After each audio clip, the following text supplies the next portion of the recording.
Kahit ano pang sabihin ni Lola Madge, I still don't like Billy. Iho, no offense sa'yo at sa lola mo, ha? I'm just being honest. Ma, can you just leave me alone? Tulad na lang ng ginagawa mo sa akin dati. Iwan mo na lang ako.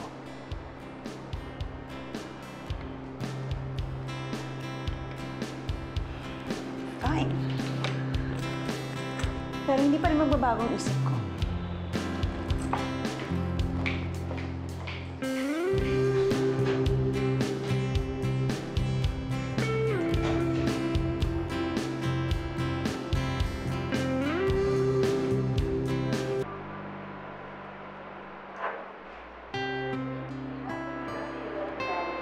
What? Apat silang naniligaw kasama ang anak ko dito kay Billy? She is dating